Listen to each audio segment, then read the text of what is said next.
இந்த ஏசி பிரச்சனை வீட்ல இப்போ செம்ம வெடிக்க ஆரம்பிச்சிருக்கு. முக்கியமா முத்து மேலயும், மீனா மேலயும் விஜயா கோவப்பட்டு பேச ஆரம்பிக்க, இன்னொரு பக்கம் ரோஹிணி, மனோஜ்னு இவங்களும் பேசுறாங்க. அதே நேரம் இங்க ஸ்ருதியும் தன்னுடைய அம்மாவுக்காக வந்துட்டு முத்துவைட்ட தான் வந்துட்டு கேள்வி கேட்குறாங்க. இங்க அண்ணாமலை சொல்றாங்க, "முத்து என்ன இருந்தாலும் நீ தனிச்சு முடிவெடுக்கிறது ரொம்ப தப்பு. குடும்பத்துல இருக்க எல்லார்கிட்டயும் கேட்டு நீ ஒரு முடிவை எடுத்திருக்கணும். நீயா தனியா ஒரு முடிவு எடுத்தா வீட்ல இந்த மாதிரி பிரச்சனை தான் வரும். இனிமே எந்த ஒரு முடிவு எடுக்கிறதா இருந்தாலும் எல்லார்கிட்டயும் கேட்டு எடு" அப்படின்னு சொல்லிடுறாங்க. இங்க முத்துவும் எல்லாரும் ஏன் மேலேயே கோவப்படுங்க அப்படின்னு சொல்லிட்டு போறாங்க. எங்க விஜயா வேற எங்க கழுத்துல தாலி இல்லாம இருக்காளே, என் மருமக பாக்குறவங்க எல்லாம் என்ன நினைப்பாங்க, என்ன கேள்வி கேட்பாங்கன்னு அந்த வருத்தத்துல இருந்துகிட்டு இருக்காங்க. மனோஜுக்காக இப்படி கழுத்துல கடந்த தாலி அடமானம் வச்சு அந்த கடனை அடைச்சிருக்கா.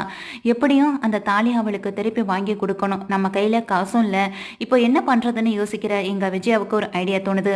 பேசாம சம்மந்தி அம்மாகிட்டே போய் பேசுவோமா நினைச்ச எங்க விஜயா வந்துட்டு நேரா அவங்க வீட்டுக்கு தேடி போறாங்க. சுதாவை பார்த்து பேசுறதுக்காக போற விஜயாவும் சுதா கிட்ட கேட்குறாங்க, "என்ன சம்மந்தியம்மா இப்படி பண்ணிட்டீங்க? நீங்க உங்களுக்கு பிடிக்கலன்னா நீங்க அந்த பொருளை எதுக்காக ரிட்டர்ன் பண்ணணும்? எங்களுக்கு அது ரொம்ப வருத்தமாகவும் இருக்கு. முதலா எங்க கடையில நீங்க தான் வந்துட்டு அவ்வளோ பணம் கொடுத்து அந்த பொருளை வாங்குனீங்க. இப்போ நீங்களே ரிட்டர்ன் பண்ணும்போது வியாபாரம் நடக்குமோ நடக்காதோன்ற கவலையில மனோஜ் ரோஹிணி இருந்துகிட்டு இருக்காங்க. அங்க கையில பணம் கூட இல்லாம கழுத்துல கடந்த தாலியை வித்து தான் உங்களுக்கு பணத்தை கொடுத்தான்னு சொன்ன உடனே சுதா வந்துட்டு அப்படியே நடிக்கிறாங்க. அப்படியே சம்மந்தி கையில பணம் கூடவா இல்லாம இருந்துச்சு அந்த மலேசியாவில இருந்து வந்த பொண்ணு?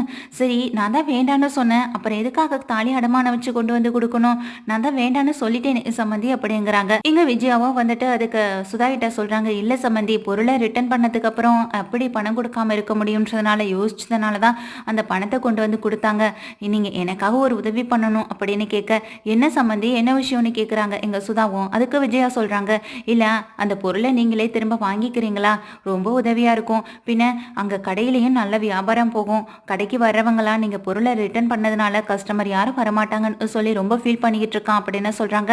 இதை கேட்ட எங்க சுதாவும், "அது மட்டும் என்னால முடியவே முடியாது. முத்து எங்களை அவ்வளவு தூரம் பேசினதுக்கு அப்புறம் நாங்க இதுக்கு அந்த பொருளை திரும்ப வாங்கணும்னு எங்க சுதாவும் சொல்ல ரொம்ப கவலையோட வீட்டுக்கு கிளம்புறாங்க எங்க விஜயா. அப்பதான் சுதா கிட்ட வாசுதேவன் சொல்றாங்க, "பாத்தியில நான் போட்ட இந்த பிளான் எப்படி ஒர்க் அவுட் ஆகுதுன்னு. அந்த குடும்பத்துல அண்ணன் தம்பிக்குள்ள பிரச்சனை வரணும்னு நினைச்சேன். அதே போல பிரச்சனை வர ஆரம்பிச்சிடுச்சுன்னு எங்க சுதாட்ட பேசிக்கிட்டு இருக்க. அப்போ ரிட்டன் வெளியில போனவங்க திரும்ப தன்னோட பர்ஸ் எடுக்கிறதுக்காக உள்ள வர எங்க விஜயா அதை கேட்டு அப்படியே அதிர்ச்சியா நின்றுட்டு இருக்காங்க. அப்போ எல்லாமே இவங்களால தான் நடக்குதா? முத்து மேல எந்த பிரச்சனை அப்போ இல்ல. அப்போ எல்லாமே இவங்க பிளான் பண்ண மாதிரி நடக்குதுன்னா இவங்க குடும்பத்துல குழப்பத்தை உண்டு பண்ணணும்ன்றதுனாலதான் இப்படி நடந்துகிட்டாங்களா?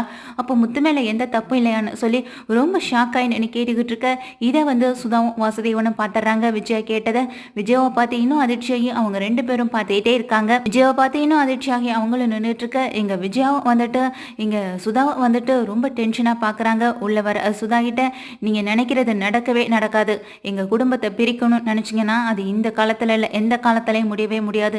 என் பசங்களை என்கிட்ட இருந்து உங்களால பிரிக்க கூட முடியாதுன்னு எங்க விஜயா சவால் விடுற மாதிரி பேசிட்டு அங்கிருந்து கிளம்பிடுறாங்க. விஜயா இப்படி பேசினது முக்கியமா சுதாவுக்கு ரொம்ப பெரிய அதிர்ச்சியா இருக்கு. என்னைக்கும் நமக்கு அடங்கி போற விஜயா பணம் நகை அப்படின்னால இன்னைக்கு இப்படி நம்மளை வந்துட்டு திட்டிட்டு போறாளே அப்படின்னு நினைச்சிட்டு ரொம்ப ஷாக்கிங்லேயே நின்றுட்டு இருக்காங்க.